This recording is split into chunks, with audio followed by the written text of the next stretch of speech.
L'enveloppe reposait sur la table comme une accusation. Thomas Brennan se tenait dans sa cuisine alors que l'aube se levait, froide, sur le territoire du Montana. La lampe brûlait faiblement sur la table en bois, sa flamme tremblant dans le courant d'air qui s'infiltrait par les fissures de la fenêtre. Le givre dessinait de délicats motifs sur la vitre, l'art de la nature rendu par la glace et le silence. Cela faisait maintenant 2 jours qu'il fixait la lettre, incapable de croire qu'elle était sérieuse. 3 mots écrits de sa main soignée. Retour à l'expéditeur. Le plancher craqua derrière lui. Papa. Rose se tenait dans l'embrasure de la porte, encore en chemise de nuit. Âgée de 7 ans, elle avait les cheveux auburn de sa mère et ses yeux gris. Elle serrait sa poupée de chiffon contre sa poitrine, ses petits doigts blanchis à force de la serrer trop fort. Mlle Grace va-t-elle revenir? Elle posait la même question depuis 2 mois. Il était à court de réponses qui lui semblaient vraies. Thomas regarda sa fille, puis la lettre, puis la fenêtre, où le soleil se levait pâle et lointain au-dessus de la crête occidentale. La montagne se dressait, éternelle, contre le ciel, témoin de toutes les promesses faites et rompues dans ce pays difficile. Il ne répondit pas. Il posa la lettre et se dirigea vers la grange. Rose le suivit pieds nus sur le sol froid, en roulant son châle autour de ses épaules. Elle le regarda seller son cheval de ses mains expertes. Il attacha le rouleau de bride derrière. Il se déplaçait avec détermination. L'hésitation des 2 derniers jours avait désormais disparu, remplacée par quelque chose de plus fort que le doute. « Où vas-tu, papa? »« À l'ouest, pour trouver quelqu'un. » Il s'arrêta, une main posée sur le pommeau de la selle, et regarda sa fille. Son visage reflétait un espoir si fragile que cela faisait mal à voir. « Mlle Grace », le nom flottait entre eux comme de la fumée. « Oui, dit-il. » Il la souleva pour la poser sur le porche où leur voisine Martha Doyle attendait pour la surveiller. Les yeux de la vieille femme posaient la question que sa bouche ne formulait pas. Thomas se contenta d'acquiescer d'un signe de tête. Martha lui rendit son signe, une compréhension mutuelle s'établissant entre eux, comme entre des gens qui ont trop vu pour gaspiller des mots. Il monta sur son cheval. Rose se tenait sur le porche, enveloppée dans sa couverture, toute petite dans la lumière naissante.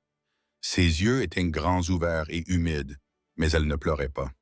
À 7 ans, elle connaissait déjà le poids des adieux. Il se retourna quand il vit le visage de sa fille, à la fois confiant et effrayé. La parole d'un homme est son engagement. Son père lui avait dit un jour, « Tiens-la ou meurs en essayant. » Il avait écrit une lettre à Grace quelques semaines après son départ. Il lui avait dit qu'elle avait sa place ici. Il lui avait dit de rentrer à la maison. Elle l'avait renvoyé sans l'ouvrir. Ces 3 mots écrits à l'encre sur le sceau auraient tout aussi bien pu être écrits avec du sang. Mais la parole d'un homme était sacrée. Le martèlement des sabots résonnait comme une prière dans la cour gelée. Il ne se retourna plus. La route s'étendait devant lui, déserte. Thomas l'avait parcourue 100 fois pour aller chercher du bétail ou des provisions, mais jamais pour une femme qui ne voulait pas être retrouvée. Le soleil de l'après-midi était pâle derrière les nuages gris. Le vent soufflait fort à travers la pinède, apportant l'odeur de la neige qui approchait. Son cheval avançait d'un pas régulier sous lui, habitué aux longues journées et au terrain accidenté. Thomas laissa le rythme apaiser ses pensées, le craquement familier du cuir et le bruit des sabots sur la terre dure. 6 mois plus tôt, même si cela semblait désormais appartenir à une autre vie, le souvenir lui revint spontanément, comme c'est souvent le cas lorsqu'un homme chevauche seul. Elle était arrivée en avril, alors que le monde se réveillait de l'emprise de l'hiver. Thomas était dans le corral, occupé à réparer les barrières que la neige avait déformées et cassées. Le bruit d'un chariot le fit lever les yeux. Une femme était assise sur le banc, tenant des parapluies dans ses mains habiles. Ses cheveux noirs étaient tirés en arrière en une tresse pratique. Une trousse médicale en cuir était posée à côté d'elle. Grace Merrick, même s'il ne connaissait pas encore son nom. Elle était de passage, engagée par un voisin 3 ranches plus loin pour soigner un enfant malade. Mais lorsqu'elle passa devant chez lui, elle vit Rose sous le porche. Même depuis la route, elle pouvait voir la fièvre sur le visage de la petite fille, la façon dont elle restait allongée, immobile, dans la chaleur de l'après-midi. Grace s'arrêta sans demander de paiement. Elle descendit de sa charrette et se dirigea vers le porche, comme si elle avait tout à fait le droit d'être là. Thomas la suivit, à la fois confus et reconnaissant. Depuis combien de temps est-elle comme ça? demanda Grace sans le regarder. Elle posa sa main sur le front de Rose, les doigts doux mais assurés. Depuis hier soir, je ne savais pas quoi faire. Je ne suis pas doué pour ça. Faites bouillir de l'eau, nettoyez des linges, utilisez toutes les herbes que vous avez. Elle ne lui demanda pas son nom, ne lui demanda pas la permission. Elle entra simplement dans sa maison comme si elle y était née, comme si elle était à sa place dans un endroit qu'elle n'avait jamais vu auparavant. Entre ses mains, il savait exactement quoi faire.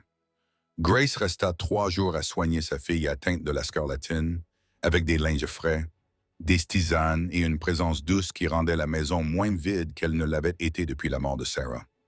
Rose s'est rétablie. Grace a souri et, d'une manière ou d'une autre, elle n'est jamais repartie. Elle laisse rester tout l'été, soignant Rose et lui apprenant à lire, plantant un jardin qui s'épanouissait sauvagement et magnifiquement. Elle partageait leurs repas et leur silence dans le rythme tranquille des jours qui, pour la première fois depuis 3 ans, donnaient l'impression de vivre plutôt que de simplement survivre. Thomas était tombé amoureux en la regardant tresser les cheveux de sa fille. Il était tombé amoureux en l'entendant rire des histoires de Rose sur le méchant coq qui terrorisait le chat de la grange. Il était tombé amoureux de la façon dont elle regardait le lever du soleil, debout dans l'embrasure de la porte, une tasse de café à la main, comme si elle était à sa place, comme si elle avait toujours été là, comme si la maison l'avait attendue depuis toujours. Puis, un matin de septembre, elle était partie. Sans avertissement, sans dispute, juste un mot sur la table, écrit de la même écriture soignée. « Je n'ai pas ma place ici. Oublie-moi. » Le souvenir s'est estompé lorsque Thomas a traversé un terrain plus accidenté. Il avait attendu une semaine pensant qu'elle reviendrait. Puis une autre. À la 3e semaine, il avait écrit la lettre. Courte, honnête, désespérée. Grace, Rose demande de tes nouvelles tous les soirs. Je lui dis que tu as dû partir, mais je n'y crois pas. Je pense que tu as peur. Je pense que quelqu'un t'a dit un jour que tu n'étais pas à la hauteur. Ils ont menti. Reviens à la maison. Nous t'attendons. Il l'avait envoyée à la ville dont elle avait parlé une fois. L'endroit d'où elle disait venir. Sweetwater Creek. À 2 semaines de route à l'ouest, à travers les cols et les hautes plaines. Elle lui fut renvoyée, non ouverte. Thomas sortit la lettre de son manteau, l'enveloppe usée par les manipulations. Il ne pouvait se résoudre à la laisser derrière lui sans savoir pourquoi. Peut-être comme preuve, peut-être comme pénitence. Il la rangea et regarda devant lui la route déserte. « Tu as sculpté des jouets pour ma fille, dit-il au vent, aux montagnes, au ciel qui entendait tout et ne répondait rien. Tu lui as appris à lire. Tu nous as rendus complets. » Sa voix porta jusqu'au pain et s'évanouit. « Si tu penses que je ne viendrai pas, c'est que tu ne connais pas les hommes du Montana. » La route tournait vers l'ouest. Il la suivit. Mais Thomas n'était pas seul sur le sentier. La première nuit, alors qu'il campait sous un affleurement rocheux, il le sentit. Cette sensation d'être observé, ce frisson le long de la colonne vertébrale que ses 15 années en tant que marshal lui avaient appris à ne jamais ignorer. Il ne fit pas un grand feu et ne s'endormit pas trop vite. Sa main resta près de son fusil et ses yeux scrutèrent l'obscurité au-delà de la lueur du feu. Rien ne bougeait, rien ne se voyait, mais quelque chose était là. Le matin, il trouva des traces, des empreintes de bottes, pas d'animaux. Quelqu'un avait fait le tour de son campement pendant la nuit, restant juste au-delà de la lumière, observant. Thomas resta longtemps debout devant ces traces, les déchiffrant. Un homme assez expérimenté pour se déplacer sans bruit. Quelqu'un qui savait suivre une piste et quand attendre. Un chasseur. Mais chassant quoi et pourquoi? Il repensa à l'avertissement de Martha avant son départ. Elle l'avait pris à part pendant que Rose jouait dans la cour, d'une voix basse et pressante. « Tom, je dois te dire quelque chose à propos de Grace. Quoi donc? La semaine avant son départ, je l'ai vu en ville parler à un homme, un type à l'allure rude, au regard méchant. Je crois qu'il se disputait. Grace avait l'air effrayée. Tu l'as reconnu? Non, mais il y a plus. Le bruit court en ville que quelqu'un se renseigne sur toi. Un homme qui ressemblait à un chasseur de primes et qui s'intéressait à Thomas Brennan, l'ancien shérif. Thomas avait alors senti un frisson lui parcourir l'estomac. Son passé, semblait-il, n'était pas aussi enfoui qu'il l'avait espéré. 3 ans auparavant, il avait contribué à faire condamner un homme nommé Frank Morrison, un braqueur de banque et un tueur. Le genre d'homme qui laissait des cadavres derrière lui comme des miettes de pain. Le procès avait été rapide, la sentence sévère. La prison à perpétuité. Mais les hommes comme Frank Morrison avaient des amis, de l'argent et une mémoire longue comme celle des serpents. Si Frank s'était échappé, s'il avait mis la tête de Thomas à prix, alors ce traqueur dans l'obscurité avait un sens. Les chasseurs de primes ne se souciaient pas du bien ou du mal. Ils se souciaient de l'argent. Thomas monta sur son cheval alors que le soleil se levait sur les collines à l'est. Il allait chevaucher à toute allure aujourd'hui pour mettre de la distance entre lui et celui qui le suivait. Mais au fond de lui, il connaissait la vérité. Le chasseur n'abandonnerait pas pour 500 $. Pas quand la piste était fraîche et que la proie avançait lentement, accablé par son objectif et sa promesse. Qu'il en soit ainsi. Thomas toucha la poche de son manteau et sentit le petit cheval en bois qui s'y trouvait. Rose le lui avait mis dans les mains ce matin-là, les larmes coulant sur son visage. « Prends-le, papa, pour que Mademoiselle Grace sache que nous l'avons toujours. » Le cheval était petit, finement sculpté, avec une habileté qui témoignait de patience et d'amour. Grace l'avait fabriqué pour Rose, assise près du feu un soir, avec un morceau de pain et un petit couteau. Elle avait travaillé pendant 3 nuits pour façonner les oreilles, la crinière et les sabots avec une précision minutieuse. Rose avait pleuré lorsque Grace le lui avait donné. Maintenant, Rose le lui avait donné, et son poil dans sa poche était plus lourd que de l'or. Grace n'était pas partie parce qu'elle s'en fichait, elle était partie parce qu'elle s'en souciait trop et pensait qu'elle n'en était pas digne. Elle avait fui l'amour comme les animaux blessés fuient la gentillesse, non pas par cruauté, mais par crainte du prix à payer. Elle a peur, comprit-il. Elle n'est pas son cœur, elle a juste peur. Cette certitude s'installa dans sa poitrine. Quelle que soit la raison qui avait poussé Grace à partir, ce n'était pas un manque de sentiments. C'était trop de sentiments après avoir appris toute sa vie que les bonnes choses ne duraient pas. Thomas Brennan était juriste depuis assez longtemps pour savoir que la peur poussait les gens à faire des choses étranges, à fuir alors qu'ils auraient dû rester, à repousser ce dont ils avaient le plus besoin. Mais il était aussi père depuis assez longtemps pour savoir que l'amour était patient, qu'il attendait, qu'il poursuivait même lorsque la poursuite semblait insensée. La terre ne mentait pas, un homme ne devait pas mentir non plus. Son père lui avait enseigné ces mots, qu'il avait suivis toute sa vie. Des mots qui résonnaient maintenant dans le rythme régulier des sabots sur la pierre. « J'arrive, Grace. » Prête ou non, un éclair déchira le ciel devant lui, à des kilomètres de distance, mais se rapprochant. Le tonnerre roula après le bruit des tambours du ciel. Il chevaucha vers les deux, dans un temps qui promettait des tempêtes et du froid, et le genre de souffrance qui permettait de tester si les promesses d'un homme n'étaient que des mots ou quelque chose de plus. Le comptoir commercial apparut comme une providence, une lumière brûlant régulièrement dans l'obscurité naissante. Thomas chevauchait depuis 7 jours. La tempête était passée, mais elle l'avait laissé vide et endolori, avec une fatigue qui s'installe dans les os et ne disparaît pas.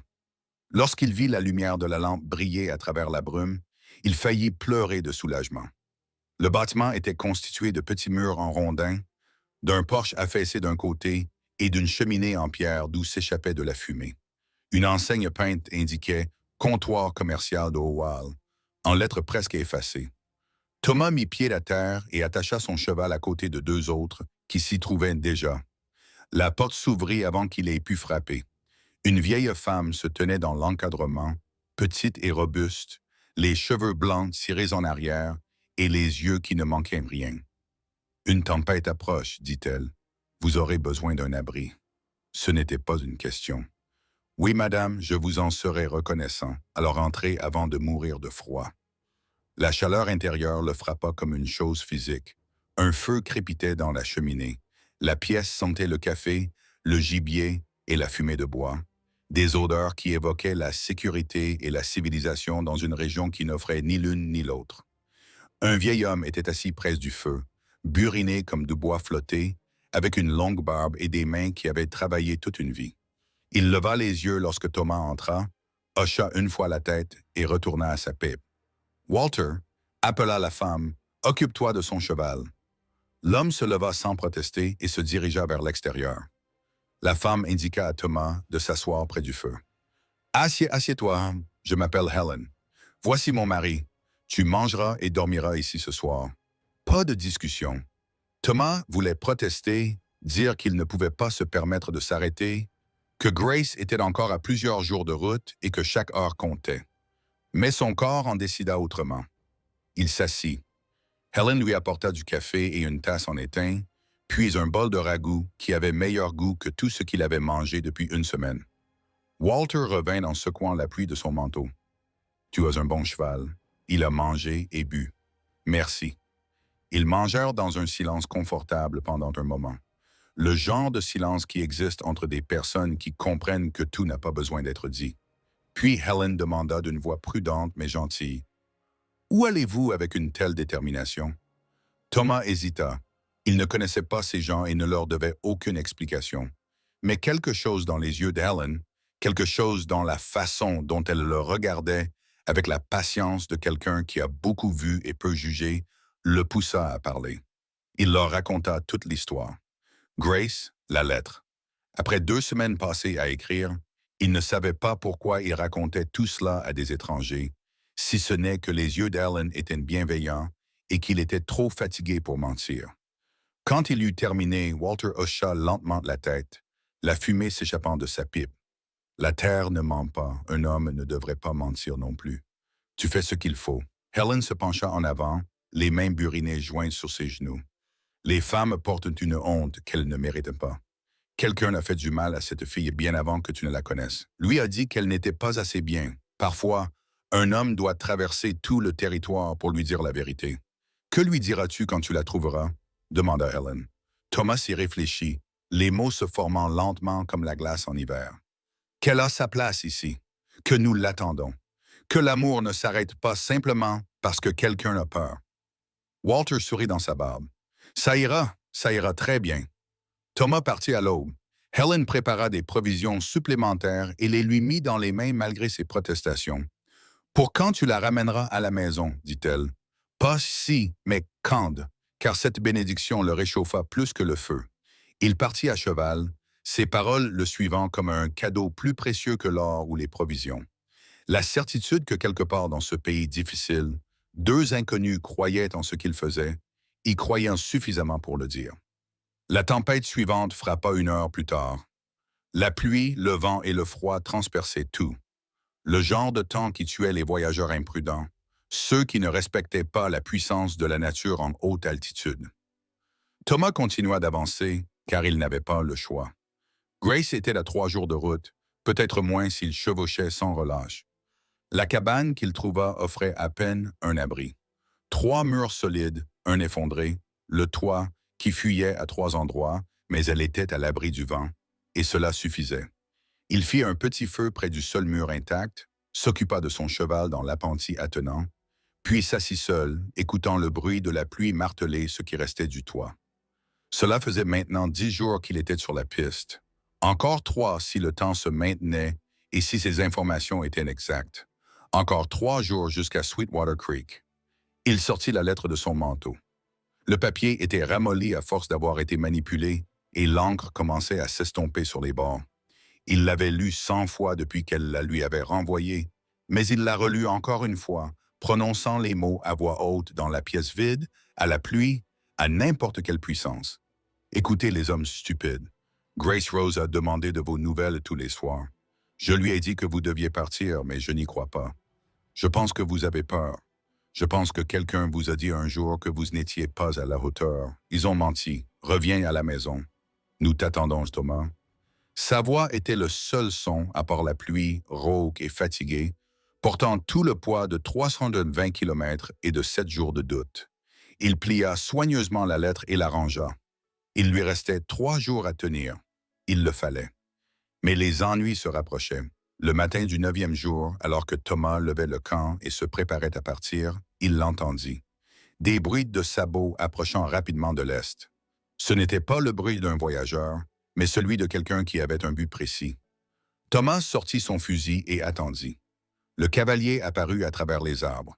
Grand, large d'épaules, vêtu d'un long manteau sombre de pluie. L'homme s'arrêta à une dizaine de mètres, la main posée sur son arme, mais sans la dégainer. « Thomas Brennan », ce n'était pas une question. Qui demande? « Je m'appelle Jake Carver.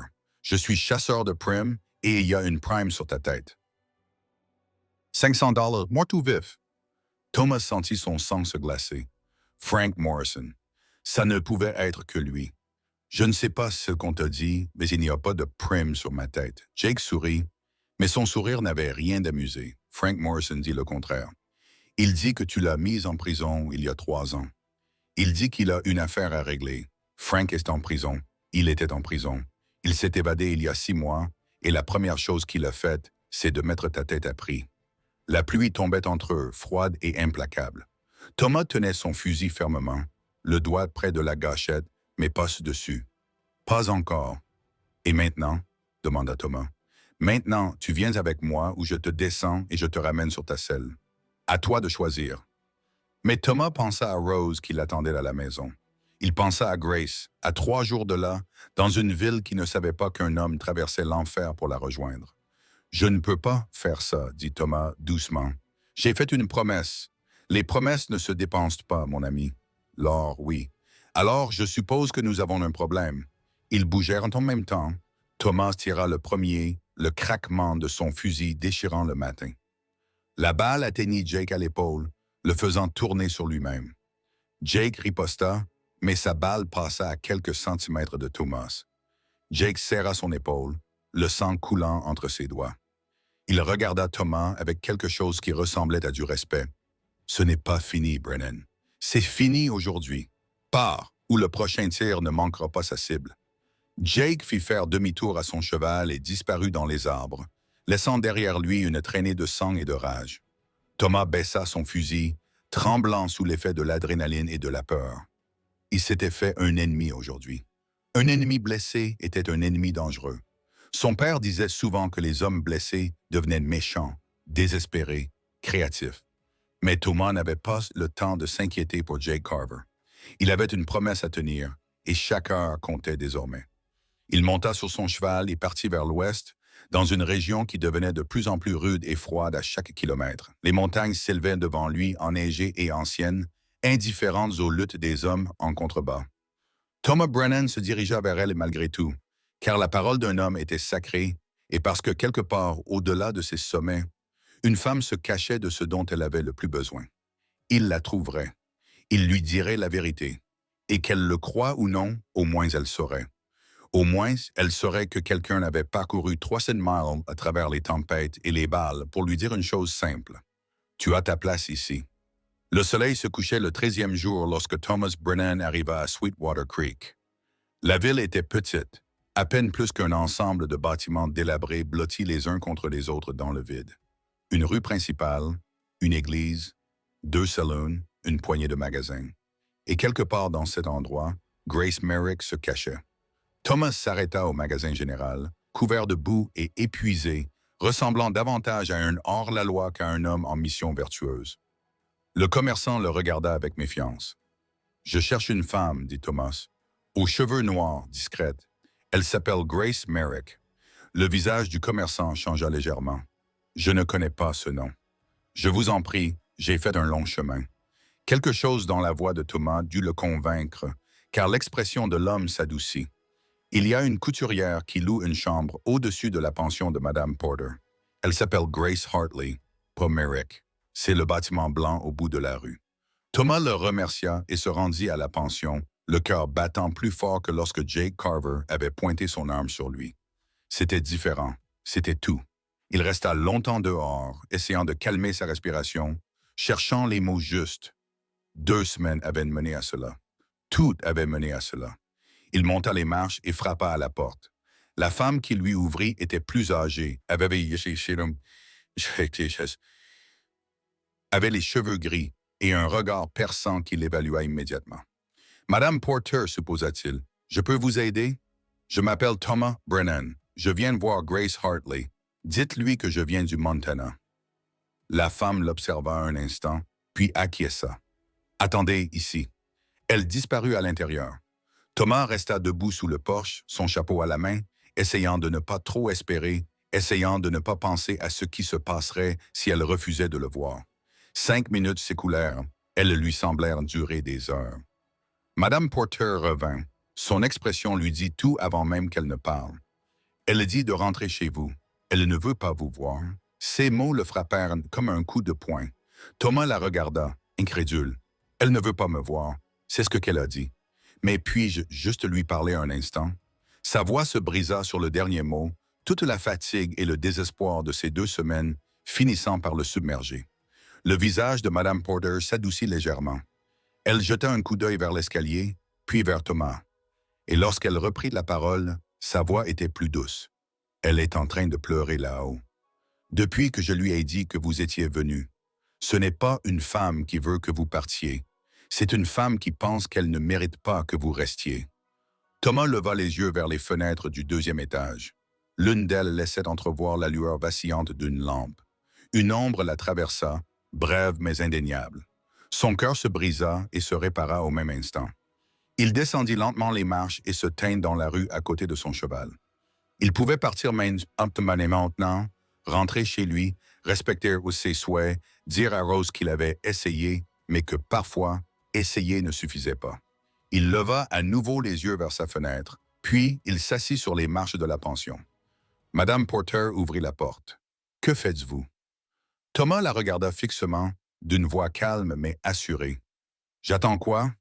Aussi longtemps qu'il le faudra. » Elle l'observa longuement, puis hocha la tête une fois et retourna à l'intérieur, refermant doucement la porte derrière elle. Thomas s'adossa à la balustrade. Le bois était dur sous lui, mais il s'en moquait. Le soleil traversa le ciel, les ombres s'allongèrent. Les gens passaient, lui jetaient des regards curieux, puis continuaient leur chemin. Il ne bougeait pas, ne donnait aucune explication. Vers minuit, Madame Porter lui apporta du café. Vers 2 heures du matin, elle lui apporta une couverture. Il accepta les deux avec gratitude, mais ne bougea pas de sa place sur les marches. La lumière de la lampe dans la fenêtre de Grace ne s'éteignait jamais. Elle ne dormait pas non plus. Alors il attendit. Les étoiles tournaient au-dessus de sa tête, indifférentes et froides. Le vent se leva, annonçant l'arrivée de l'hiver. Ses muscles lui faisaient mal, sa blessure le lançait, ses paupières devenaient lourdes. Mais Thomas Brennan ne bougea pas de ses marches, parce que la parole d'un homme était sacrée, parce qu'il avait promis à Rose, parce que quelque part derrière cette fenêtre, une femme menait le même combat que lui depuis 2 semaines. Le combat entre la peur et la foi, entre le passé et l'avenir, entre la sécurité de la solitude et le risque de l'amour. Il attendrait. Il lui montrerait que certains hommes n'abandonnaient pas, que certaines promesses étaient tenues, quel qu'en soit le prix. Il attendrait aussi longtemps qu'il le faudrait. Et lorsque l'aube rose et froide se leva sur les montagnes de Pâques, Thomas Brennan était toujours là, toujours en attente, toujours convaincu que parfois, la chose la plus courageuse qu'un homme puisse faire était simplement de refuser de partir. La nuit s'étirait, interminable et froide. Thomas était assis sur les marches de la pension, les heures s'écoulant lentement, rythmées seulement par le lent mouvement des étoiles au-dessus de sa tête et la douleur qui se répandait dans ses os. Le dos appuyé contre la balustrade, ses jambes étaient engourdies depuis minuit. Le café que Madame Porter lui avait apporté était froid depuis longtemps, mais il ne bougeait pas. La fenêtre au-dessus restait éclairée, formant un petit carré jaune sur la façade sombre du bâtiment. De temps en temps, une ombre la traversait. Grace faisait peut-être les 100 pas, ou était assise ou debout devant la vitre, regardant cet idiot qui refusait de partir. Qu'elle regarde, qu'elle voit que les hommes du Montana tiennent leurs promesses. Vers 3 heures du matin, le froid devint quelque chose de vivant, quelque chose de redoutable. Thomas serra la couverture contre lui et repensa au chemin qui l'avait mené ici. 2 semaines à cheval, une fusillade avec un chasseur de primes, une rivière qui avait failli lui coûter la vie. Tout cela l'avait mené à cet instant, à cette veille, à cette épreuve de volonté contre la peur. Il plongea la main dans la poche de son manteau et sentit le cheval en bois, lisse et solide. Le cadeau de Rose, la création de Grace, un cercle d'amour sculpté dans le pain. Le visage de sa fille lui revint alors, petit et confiant dans la lumière de l'aube, alors qu'il s'éloignait à cheval. Papa la ramènera à la maison. C'était la promesse qu'il avait faite verbalement et tacitement.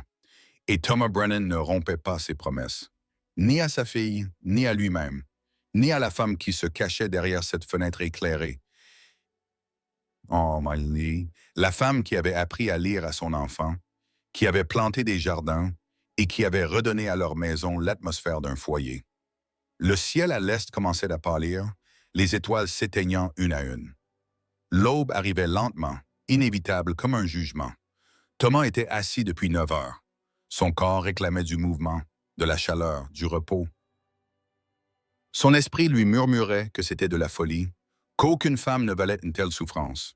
Mais son cœur, ce muscle obstiné qui avait continué à battre malgré la mort de Sarah, la fièvre de Rose et 3 années de solitude, son cœur lui disait « Reste ». Alors il resta. La porte derrière lui s'ouvrit. Thomas tourna la tête, s'attendant à voir Madame Porter avec du café ou peut-être le shérif avec l'ordre de partir. Au lieu de cela, il vit Grace. Elle se tenait dans l'embrasure de la porte, enveloppée dans un châle, ses cheveux noirs tombant librement sur ses épaules, le visage pâle d'épuisement et strié de larmes. Leurs regards se croisèrent et le monde se réduisit à l'espace qui les séparait.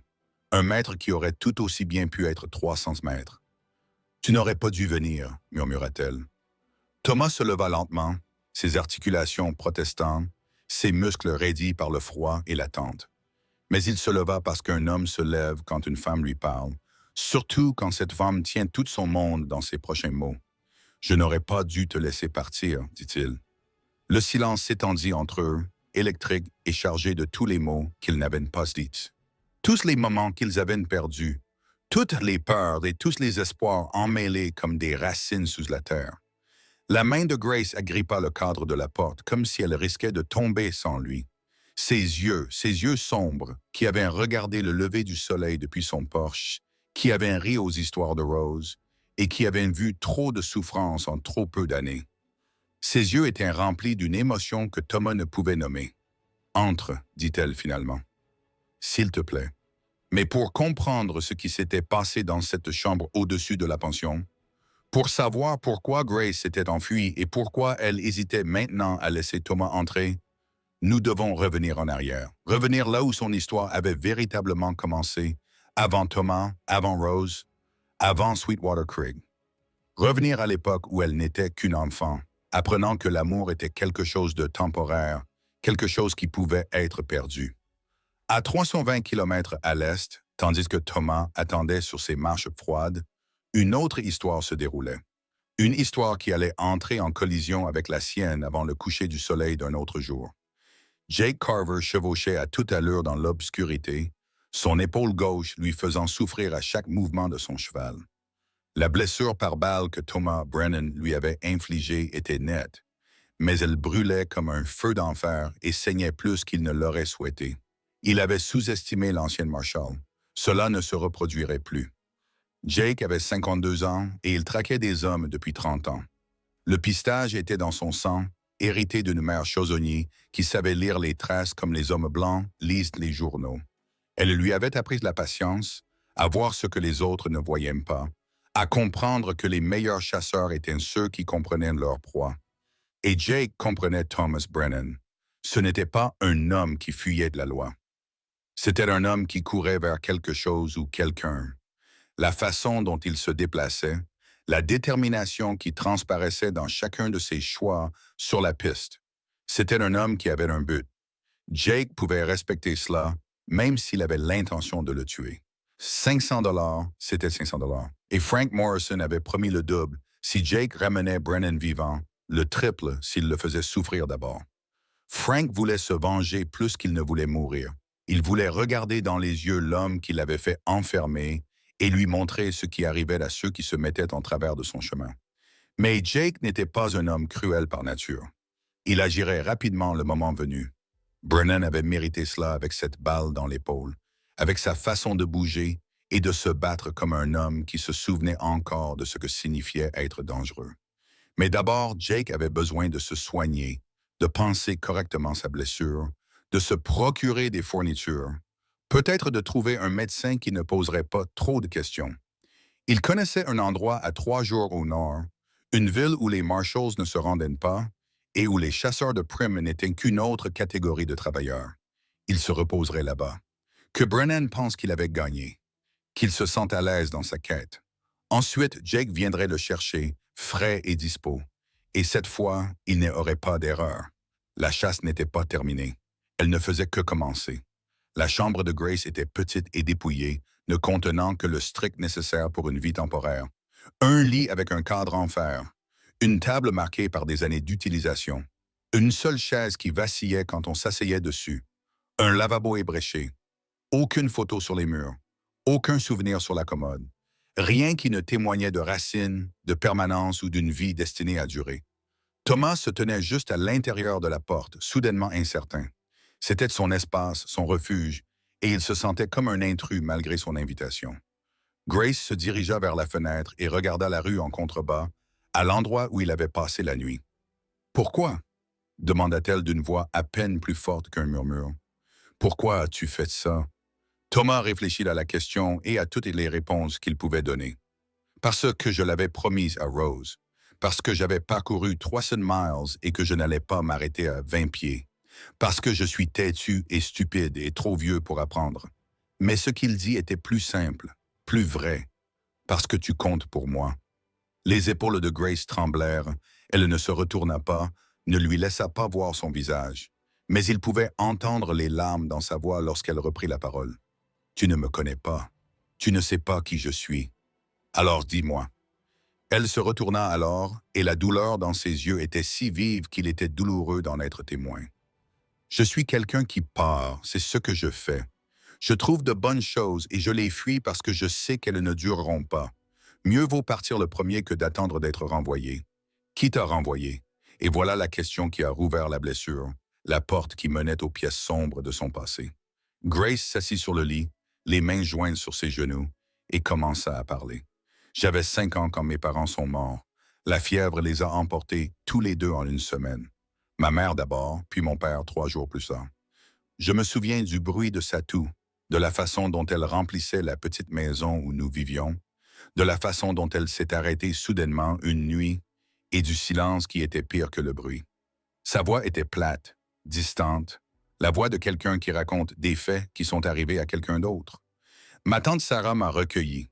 Elle avait déjà 5 enfants, mais la famille était de la famille. Et à cette époque, on ne refusait pas un orphelin, même si on avait à peine de quoi nourrir sa propre famille.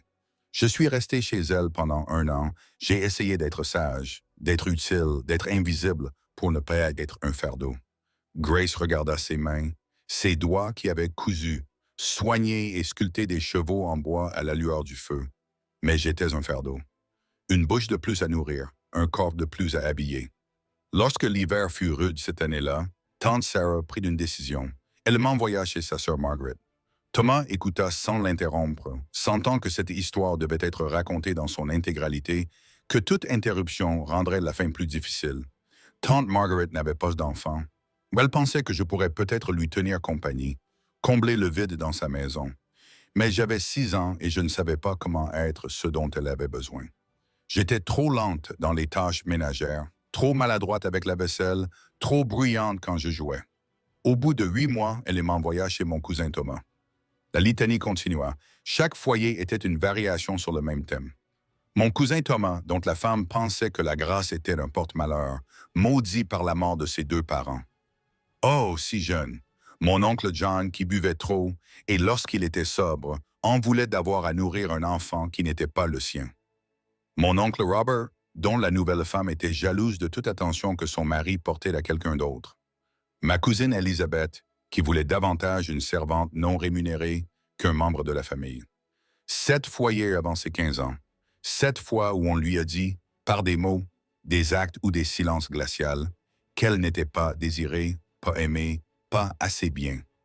J'ai appris à ne pas espérer, dit Grace. J'ai appris à garder mes affaires dans un sac, toujours prête à déménager. J'ai appris à ne pas me faire d'amis, car je finirais par les quitter. J'ai appris que l'amour était conditionnel, qu'il pouvait être retiré, que je n'étais pas le genre de personne à qui l'on accordait de bonnes choses. Son regard croisa celui de Thomas, et il y vit toute la douleur accumulée au cours de ces années, les blessures qui n'avaient jamais vraiment cicatrisé. Alors quand je suis arrivé dans votre ranch, quand vous et Rose avez été si gentils, quand j'ai commencé à me sentir chez moi, j'ai attendu. J'ai attendu le moment où vous vous rendriez compte que je ne valais pas la peine d'être gardé. J'ai attendu que vous me renvoyiez comme tous les autres l'avaient fait. Mais vous ne l'avez jamais fait. Non, vous ne l'avez jamais fait. et cela m'a terrifié plus que tout. Thomas traversa alors lentement et prudemment la petite pièce pour s'asseoir sur la chaise bancale près de son lit. Il voulait lui prendre la main, mais il sentit qu'elle n'avait pas fini, qu'il y avait autre chose à raconter. Il y a autre chose. Grace a dit quelque chose que je ne t'ai pas raconté. Il s'appelait Silas Cobb.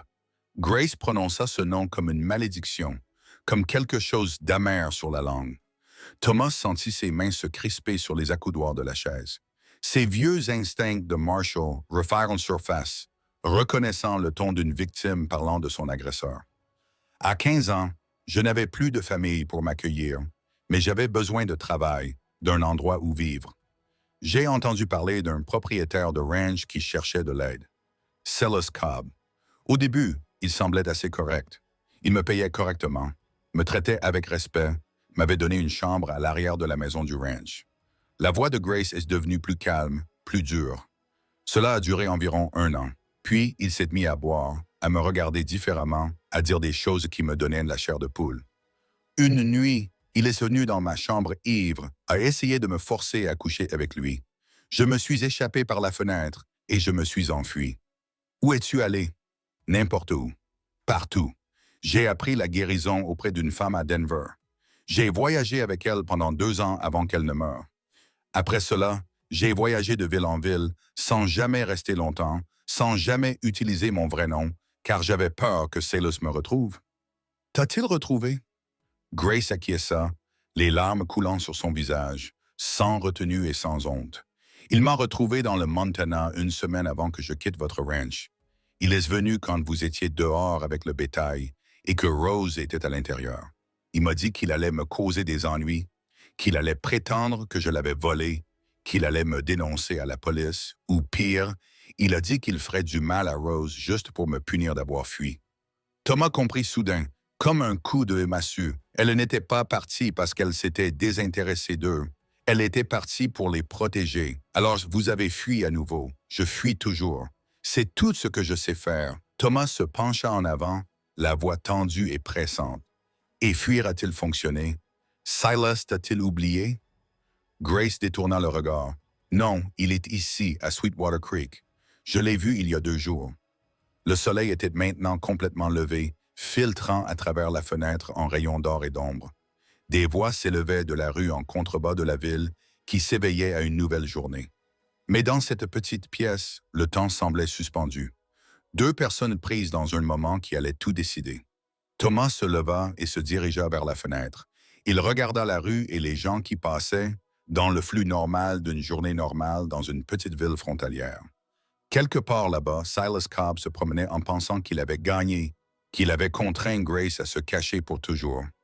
Le Marshall en Thomas, cette partie de lui qui avait passé 15 ans à traquer les hommes qui faisaient du mal aux innocents, cette partie voulait trouver Silas immédiatement et régler cette affaire comme on règle ce genre de choses dans les régions difficiles, rapidement, définitivement et sans pitié. Mais l'homme en lui, cette partie qui avait appris la patience en regardant sa fille grandir dans les jardins en fleurs et au fil des saisons, cette partie savait qu'il y avait une meilleure solution. « Je ne pars pas », dit Thomas, toujours en regardant par la fenêtre. « Pas sans toi, Tom. Tu ne comprends pas. Silas va... Silas ne fera rien. » Thomas se tourna vers elle et dans ses yeux, Grace vit quelque chose qu'elle n'avait jamais vu auparavant. Ce n'était ni de la pitié, ni un sentiment d'obligation, mais une certitude farouche et protectrice. J'ai eu affaire à des hommes comme Silas Cobb pendant 15 ans. Je sais exactement qui il est et ce dont il est capable. Et je sais qu'il ne te touchera pas. Pas tant que je vivrai. Tu ne peux pas promettre ça. Je viens de le faire. Grace se tenait agitée, les bras croisés autour d'elle. Tu as fait tout ce chemin à cheval. Tu es resté assis sur ces marches toute la nuit. Et pourquoi? Pour quelqu'un qui ne t'apportera que des ennuis. Quelqu'un qui s'enfuit au premier signe de danger. Tu n'as pas fui le danger. Tu t'es précipité vers lui.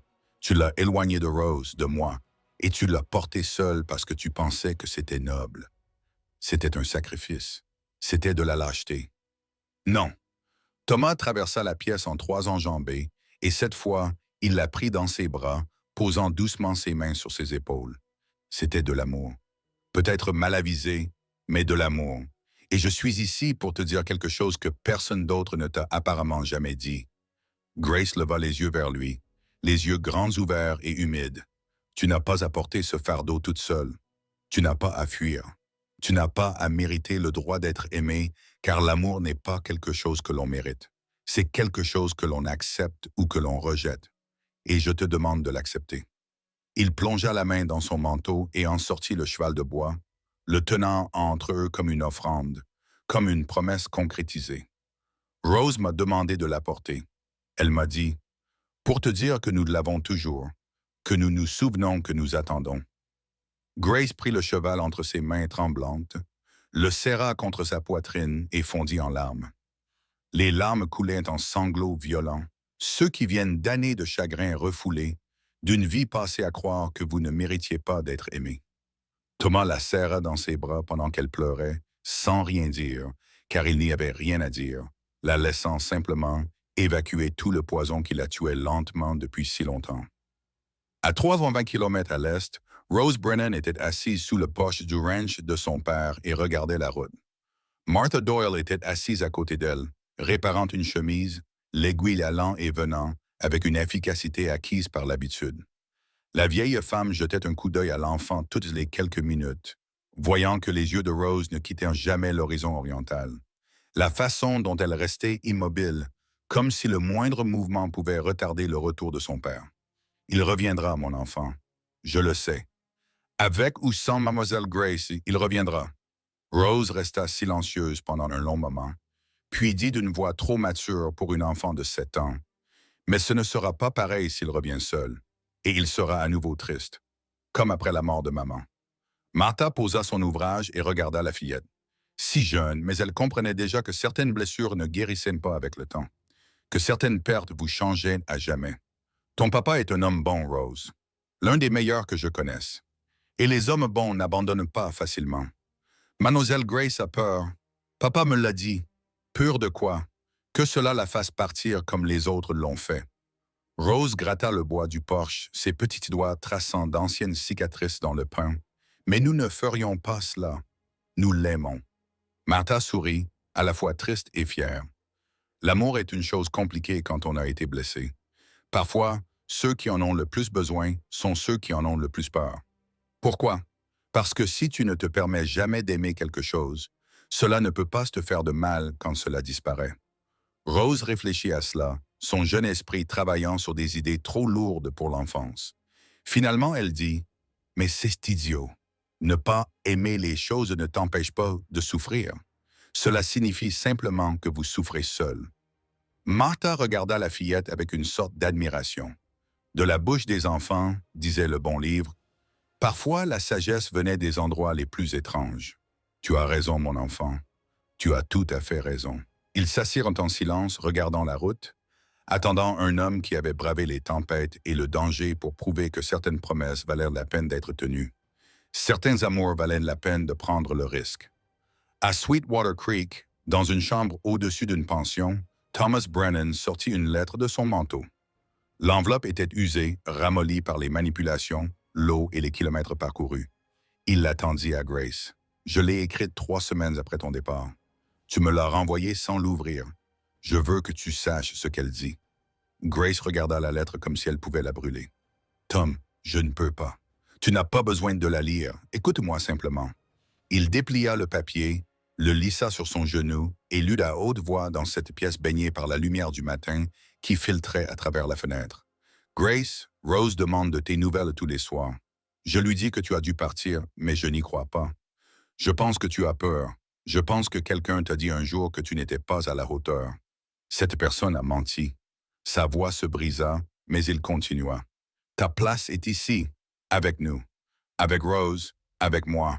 Je ne te demande pas de m'aimer. Je ne te demande pas de promettre de rester pour toujours. Je te demande juste de rentrer à la maison. Juste une fois, pour que tu puisses voir que nous n'avons pas changé, que tu as toujours ta place ici. Nous t'attendons. » Le silence qui suivit était profond, lourd de sens. Grace serrait le cheval de bois contre sa poitrine, les yeux fermés, la respiration superficielle. « Et si je vous déçois? » murmura-t-elle. Et si je ne suis pas celle que vous croyez?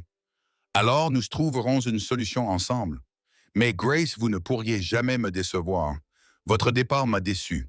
Votre fuite m'a déçu, car cela signifiait que vous ne croyez pas en la sincérité de nos sentiments. Je ne croyais pas en ma sincérité. Je ne croyais pas être le genre de personne à pouvoir avoir cela. Thomas tendit la main et lui releva doucement le menton pour qu'elle le regarde. Tu es ce genre de personne. Tu es exactement ce genre de personne. Et j'ai parcouru 300 miles à travers l'enfer pour te le dire. Grace scruta son visage, à la recherche d'un doute, d'une hésitation, d'un signe indiquant que c'était temporaire ou conditionnel. Elle n'en trouva aucun. Ce qu'elle trouva à la place, c'était une certitude solide comme la pierre, patiente comme les montagnes. J'ai peur, dit-elle. Je sais, mais la peur n'est pas une raison suffisante pour fuir l'amour. Et ne te méprends pas, Grace. Je t'aime. Je t'aime depuis que je t'ai vu tresser les cheveux de ma fille, rire de ses histoires et te tenir à ma porte au lever du soleil comme si tu étais destiné à être là. Grace commença à parler pour protester, pour énumérer toutes les raisons pour lesquelles c'était impossible. Mais Thomas secoua la tête. Tu n'as pas à te raviser. Tu n'as pas à promettre quoi que ce soit. Viens simplement chez moi. Donne-nous une chance. Si ça ne marche pas, si tu veux toujours fuir, je te laisserai partir, mais donne-nous au moins une chance. Le moment s'étira entre eux, tendu comme un arc, tout dépendant de ce qui allait suivre. Grace regarda le cheval de bois dans ses mains, puis l'homme qui avait passé toute la nuit assis sur les marches froides, juste pour prouver qu'il était sincère, dans la vie qu'elle fuyait parce qu'elle pensait ne pas la mériter.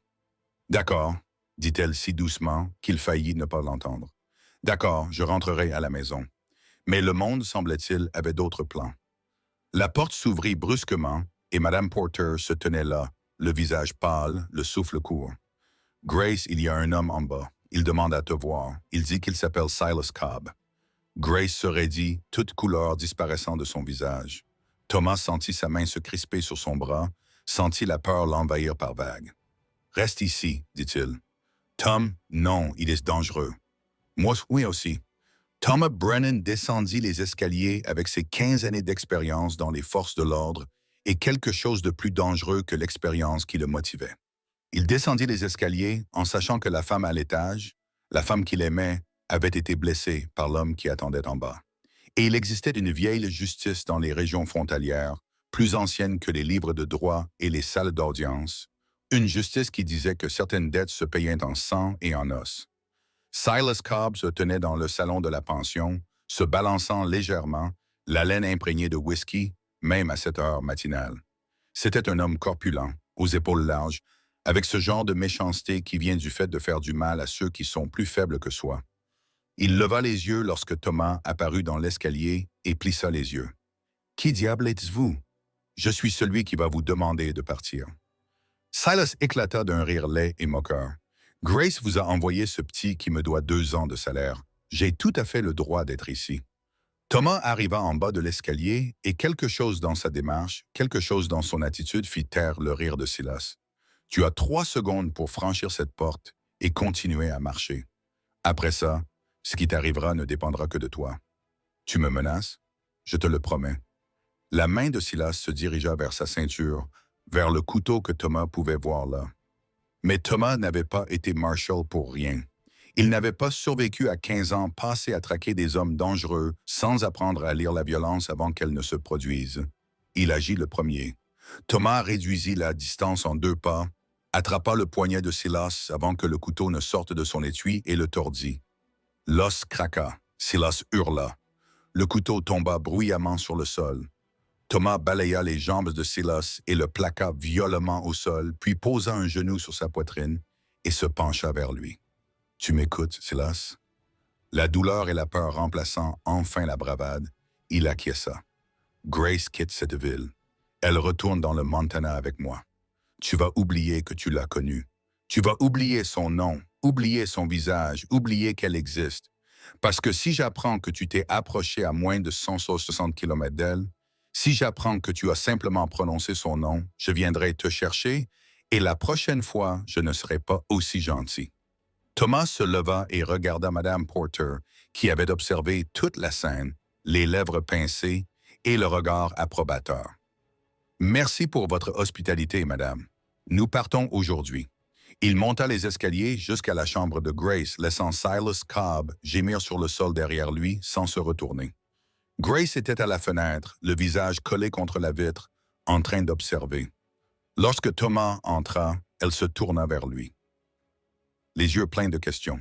« Est-ce qu'il s'en va et il ne vous importunera plus? Comment pouvez-vous en être sûr? » Thomas lui montra ses jointures ensanglantées, le prix à payer pour tenir ses promesses, car il savait ce qui se passerait s'il ne le faisait pas. Grace traversa la pièce et lui prit la main, examina les dégâts avec un regard de guérisseuse, puis leva les yeux vers lui avec quelque chose de nouveau sur son visage. Pas seulement de la gratitude, pas seulement du soulagement, mais les premières pousses fragiles de confiance qui jaillissaient d'un sol resté trop longtemps stérile. « Merci. Fais tes bagages. Nous partons dans 1 heure. C'est bientôt. Je suis loin de Rose depuis trop longtemps et je veux te ramener chez toi avant que l'hiver ne s'installe vraiment. »« Chez moi ?» Le mot resta suspendu dans l'air entre eux, non plus comme une menace, mais comme une promesse.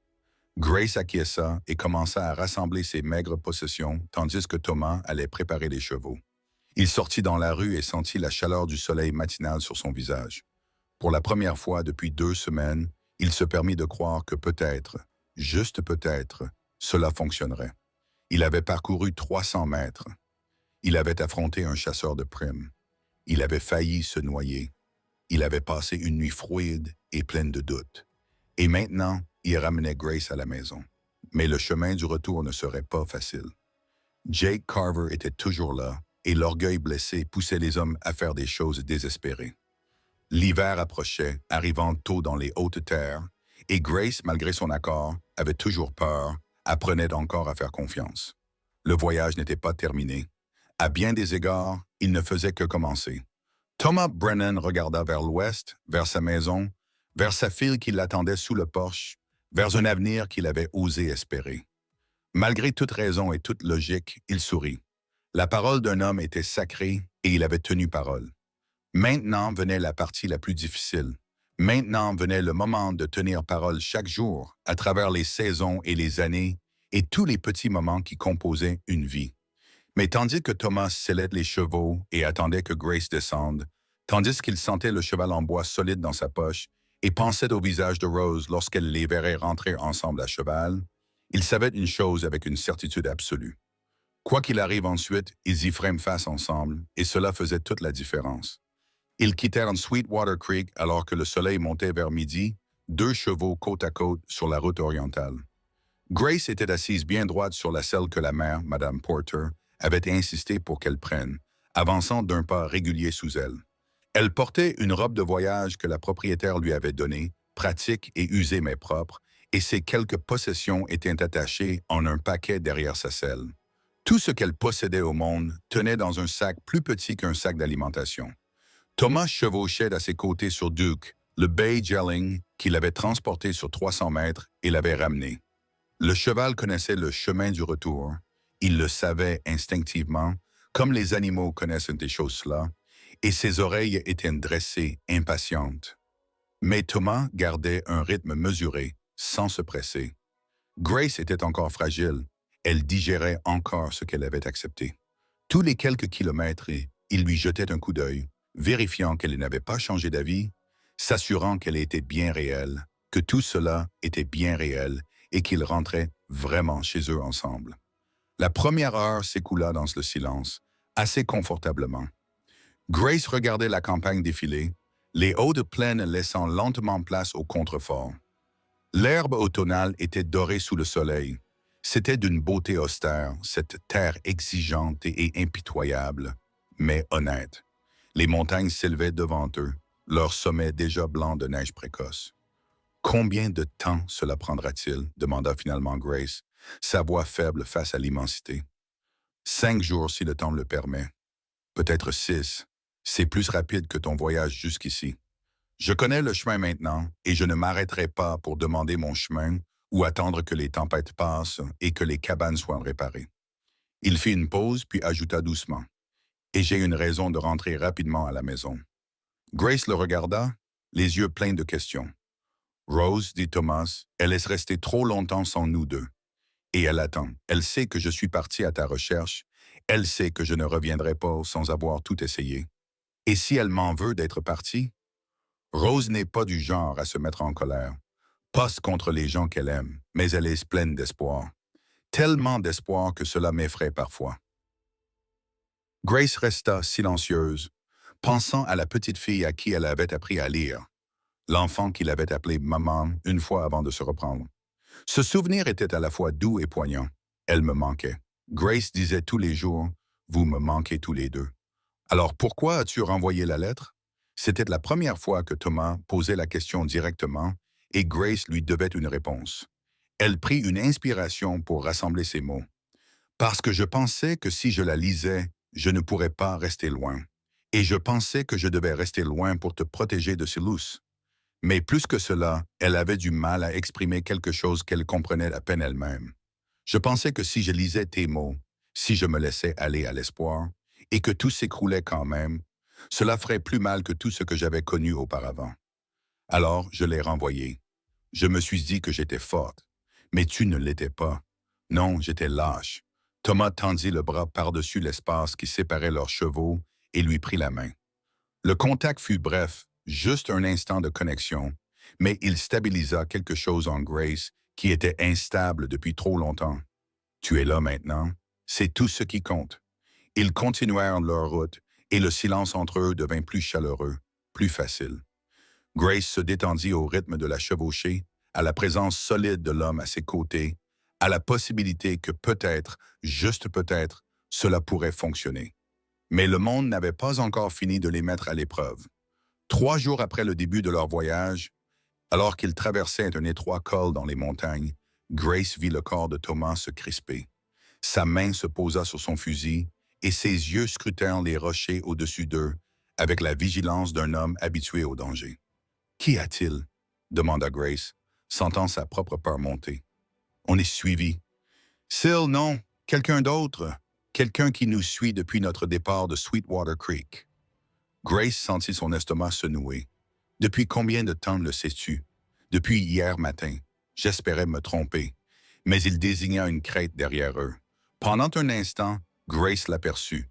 Une silhouette à cheval trop loin pour qu'elle puisse distinguer les détails, mais qui les suivait bel et bien. Thomas serra les mâchoires.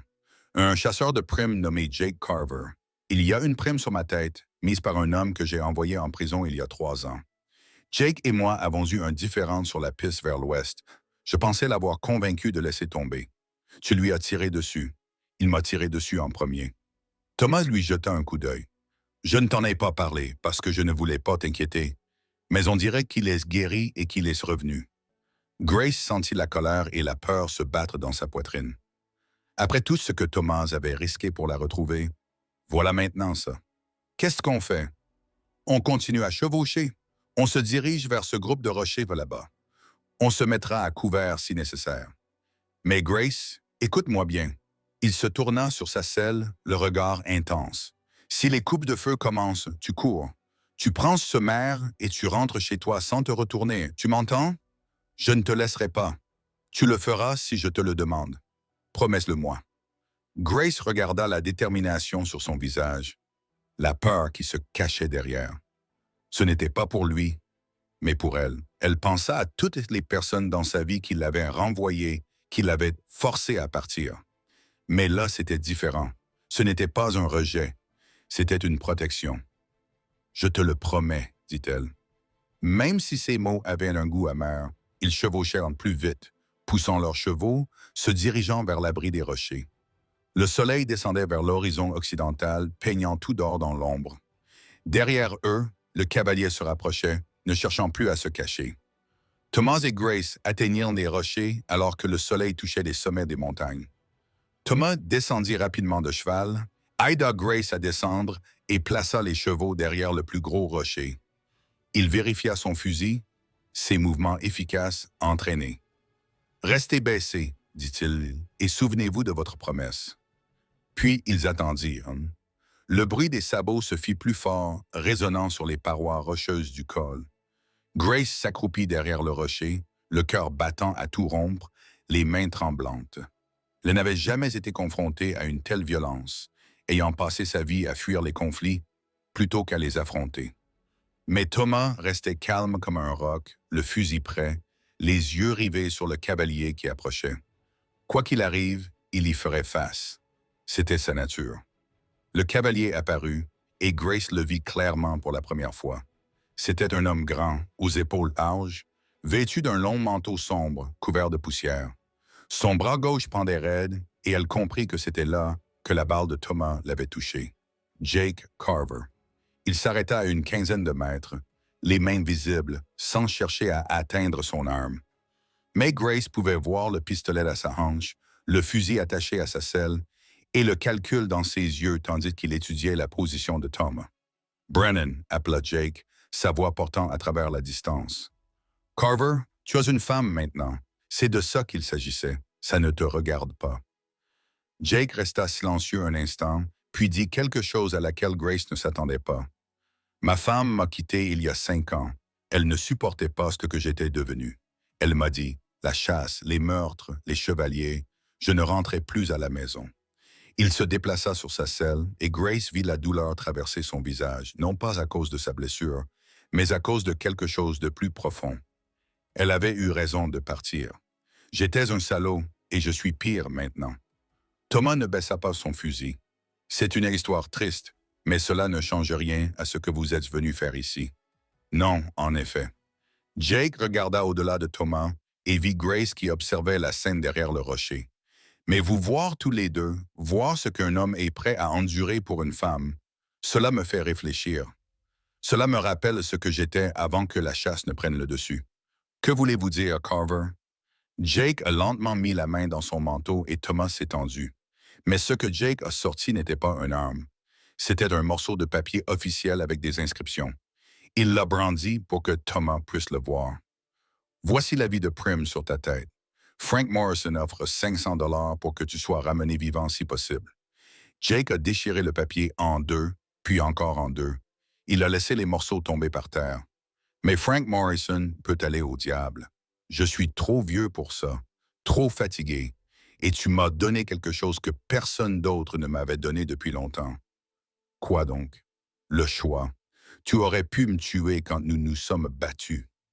Tu aurais dû le faire si tu avais été malin, mais tu ne l'as pas fait. Tu m'as donné une chance de m'en aller. Jake toucha son épaule blessée. Elle était en train de guérir. Et pendant qu'elle guérissait, j'ai eu le temps de réfléchir à ce que j'allais faire du temps qu'il me restait. À me demander si je veux mourir seul dans un endroit inconnu, à courir après des primes qui ne signifient rien. Thomas baissa légèrement son fusil, sentant quelque chose changer dans l'atmosphère entre eux. Jake regarda à nouveau Grace, puis Thomas. « Tu as quelque chose qui vaut la peine d'être vécu, quelque chose qui vaut la peine d'être défendu. J'avais ça autrefois, et je l'ai laissé filer parce que je pensais que la chasse était plus importante. Ne commette pas la même erreur que moi, Brennan. Je n'en ai pas l'intention. Alors ramène ta femme chez elle. Oublie Frank Morrison et oublie-moi. Je lui dirai que j'ai perdu ta trace, que tu as disparu dans les montagnes et que je n'ai pas pu te retrouver. Il le croira parce qu'il veut y croire. Il veut une excuse pour me garder à son service à chasser des fantômes. » Thomas observa Jake longuement, lisant la sincérité sur son visage buriné, l'épuisement d'un homme qui avait atteint la fin de quelque chose. « Pourquoi devrais-je te faire confiance? Parce que je viens de jeter 500 $? Parce que je suis assis ici à discuter au lieu de tirer? Et parce que, Dieu m'en soit témoin, je vois quelque chose dans tes yeux quand tu regardes cette femme. Quelque chose que j'avais autrefois et que je n'ai pas su garder. » Le vent sifflait à travers le passé, froid et vif, annonçant l'hiver.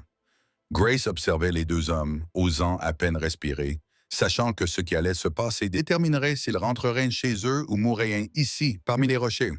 Finalement, Thomas acquiesça.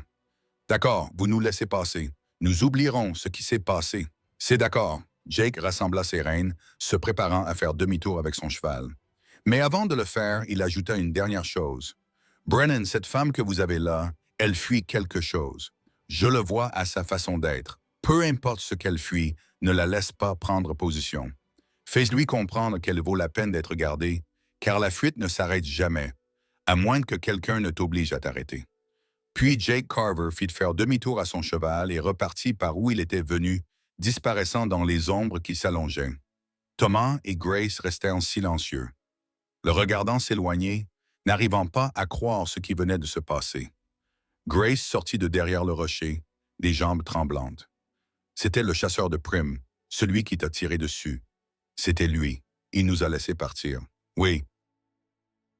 Thomas baissa les yeux vers les morceaux de papier déchirés éparpillés sur le sol, puis leva les yeux vers le ciel où les premières étoiles commençaient à apparaître. Il y a peut-être plus de bonté dans le monde que je ne le pensais. Ou peut-être était-il simplement fatigué. Quoi qu'il en soit, nous sommes vivants et il est parti. Grace sentit quelque chose se dénouer dans sa poitrine, un nœud de tension qu'elle portait depuis Sweetwater Creek.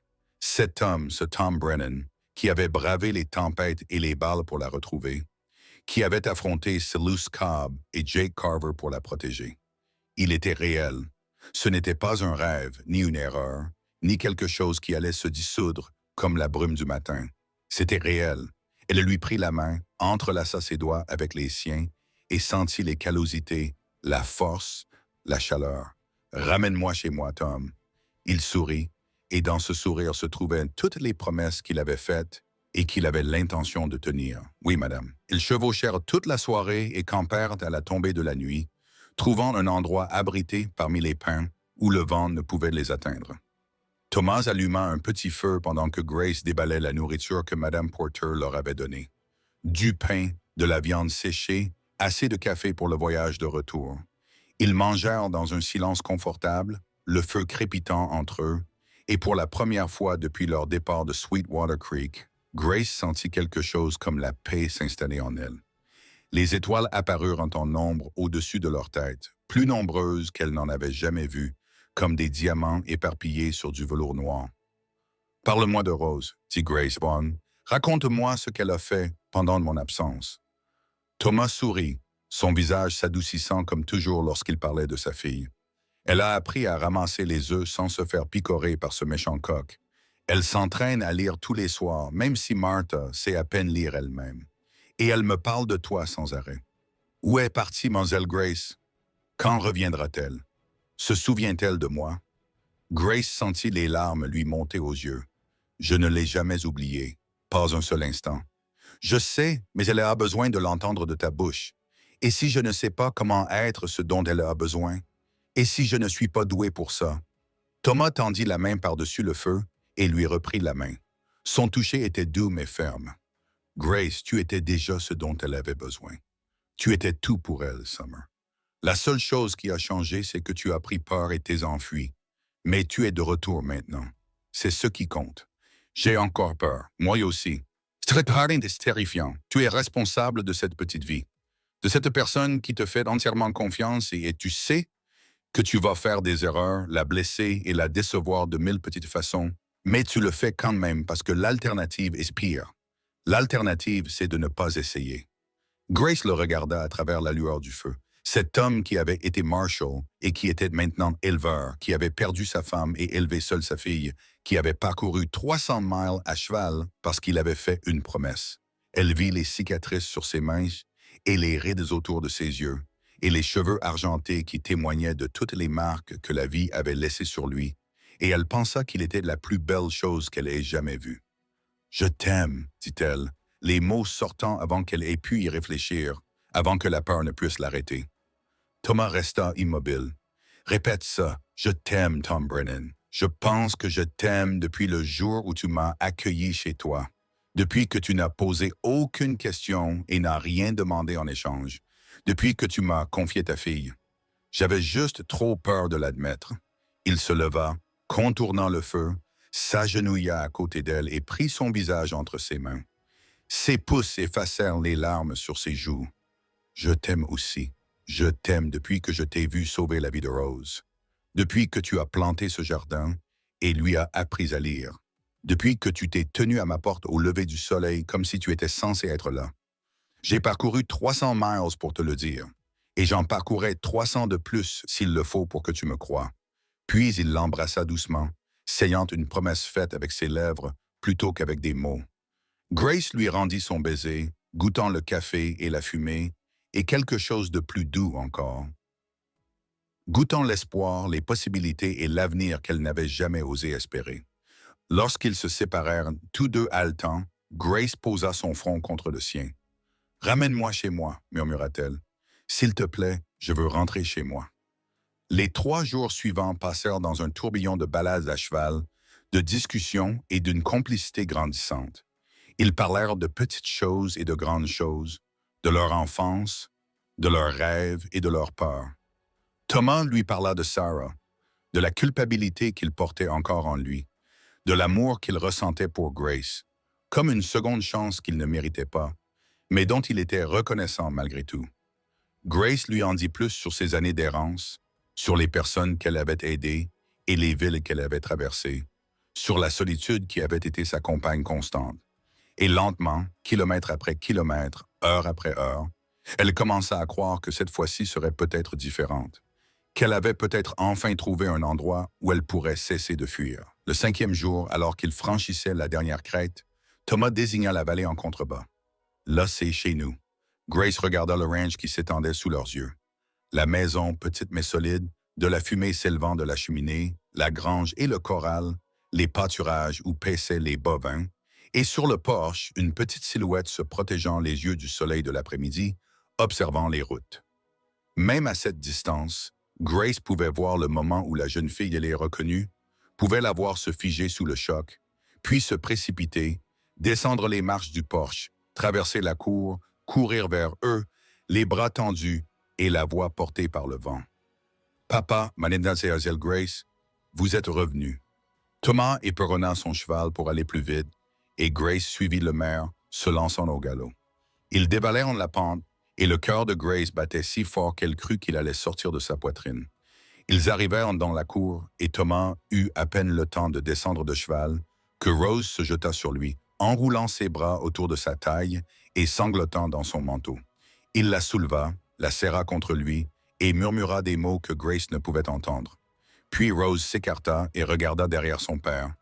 Regarda Grace, toujours assise sur son cheval, et l'espoir, la peur et l'amour désespéré qui se lisaient sur ce petit visage brisèrent le cœur de Grace, puis le reconstruisirent d'un seul coup.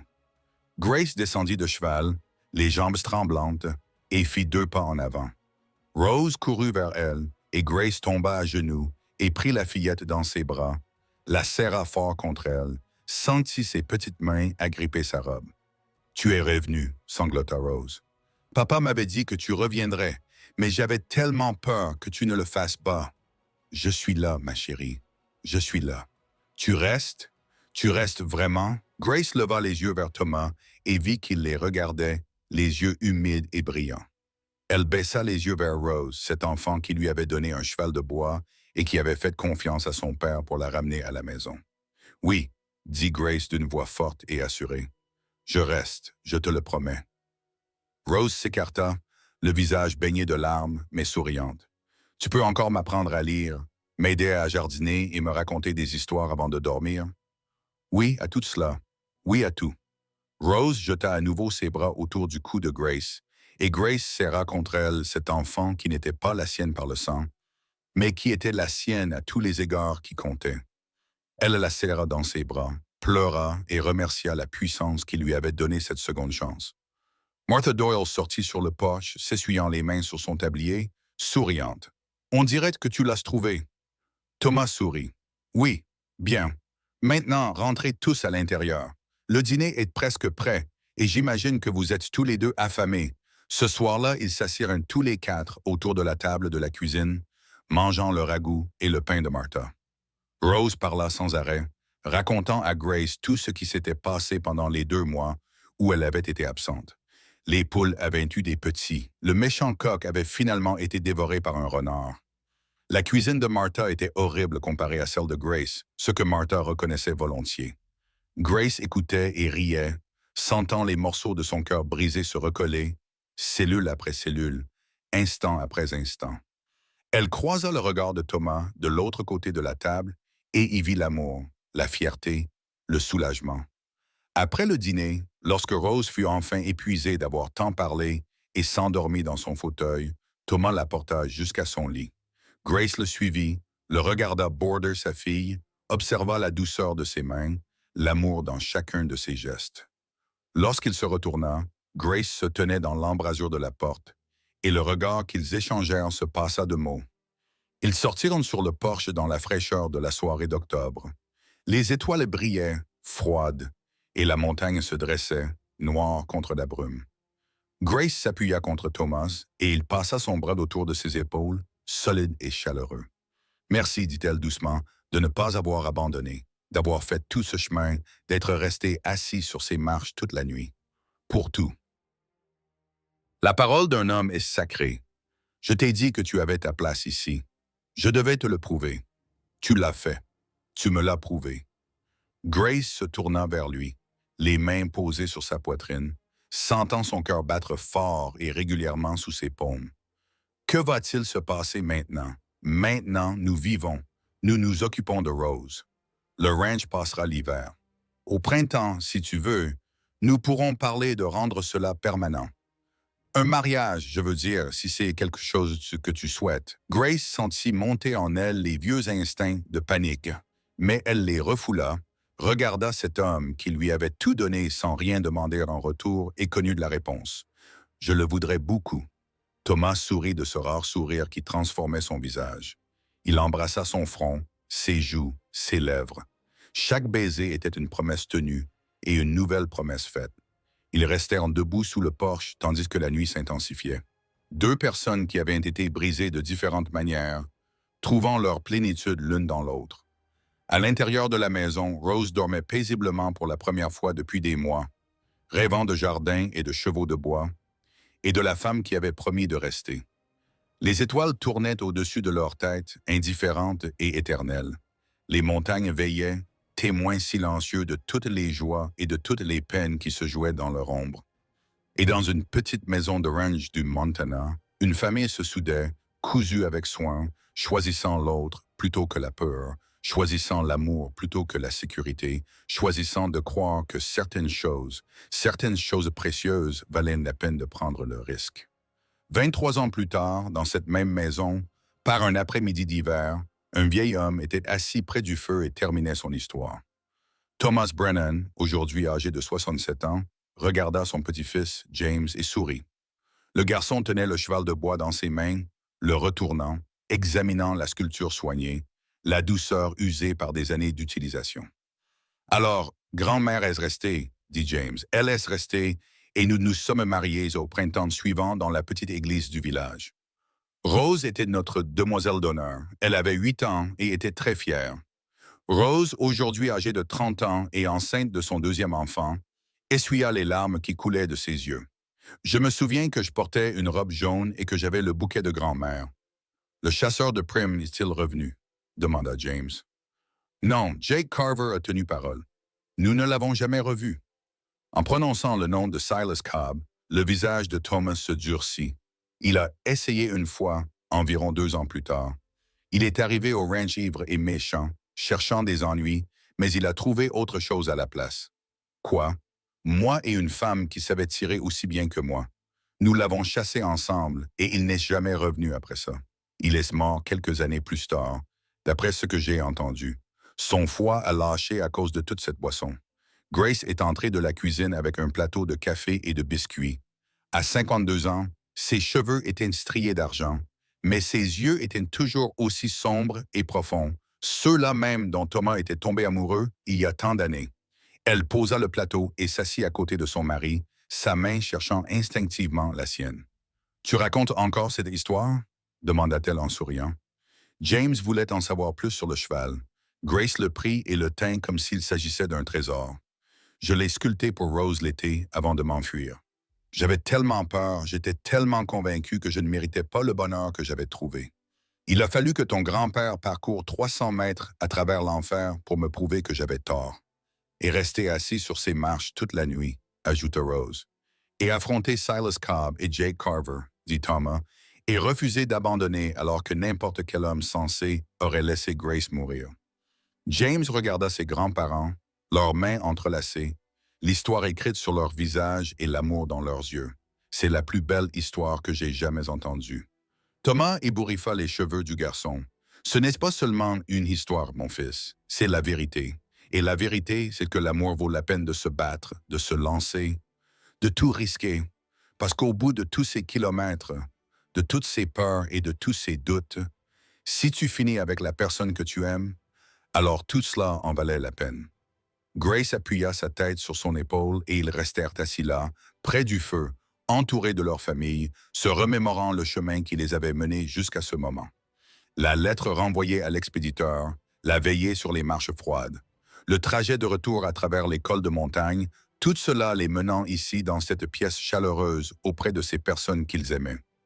Dehors, la neige commençait à tomber doucement et silencieusement, recouvrant le monde de blanc. À l'intérieur, le feu crépitait et un garçon tenait un cheval de bois, tandis qu'un couple de personnes âgées s'étreignaient, le passé et le présent se fondant en quelque chose de plus fort que le souvenir. C'était ce que Thomas avait parcouru 300 miles pour trouver. Pas seulement Grace, même si elle en était le centre, mais cette famille, ce foyer, ce sentiment d'appartenance, la certitude que lorsque l'on aime vraiment quelqu'un, que l'on fait une promesse et qu'on la tient, on construit quelque chose qui dure, quelque chose qui résiste au fil des saisons et des années, et tous les petits moments qui composent une vie, quelque chose qui vaut chaque kilomètre parcouru. Grace regarda le cheval en bois dans les mains de James et pensa à la fille qu'elle avait tant craint. Un amour si certain qu'elle perdrait tout ce qui était bon. Elle pensa à l'été où elle s'était enfuie, à l'homme qui avait refusé de la laisser partir et à la fille qui leur avait fait confiance à tous les deux pour retrouver le chemin de la maison. « Merci », murmura-t-elle à Thomas, trop bas pour que les autres l'entendent. « Pourquoi? Pour ne pas avoir abandonné. » Thomas embrassa sa tempe, ses lèvres effleurant doucement ses cheveux. « Je ne t'ai jamais abandonné et je ne t'abandonnerai jamais. » Alors que la neige tombait, que le feu brûlait et que leur famille remplissait la pièce de chaleur et de rire, Grace Brennan ferma les yeux et sut enfin, complètement, qu'elle était chez elle. Pas seulement dans cette maison, pas seulement dans cette vallée, mais dans le cœur des personnes qu'elle aimait. Un chez-soi qui ne pouvait lui être enlevé, car il était construit sur des promesses tenues, un amour prouvé et la foi simple et obstinée d'un homme qui croyait qu'elle valait la peine d'être trouvée. Le cheval de bois était posé sur la table, un témoignage de leur parcours et de ce qu'ils avaient survécu. Un rappel que parfois, la chose la plus courageuse à faire était d'arrêter de fuir, de se laisser trouver, de croire que l'amour qui vous était offert était réel, durable et destiné à vous. Grace avait passé la majeure partie de sa vie à apprendre cette leçon, mais elle avait le reste de sa vie pour la mettre en pratique. Et c'est ce qu'elle pensait alors que Thomas la serrait dans ses bras et que Rose riait à une remarque de James, ce qui était plus qu'elle n'avait jamais osé espérer. C'était tout. Les étoiles tournaient au-dessus de leur tête. Les montagnes se dressaient, éternelles. Et dans une petite maison de ranch du Montana, de temps en temps, l'amour avait toujours triomphé. Un homme avait parcouru 300 miles à cheval pour le prouver. Une femme avait trouvé le courage d'y croire. Un enfant l'avait espéré. Et au final, cela suffisait. C'était plus que suffisant. C'était tout.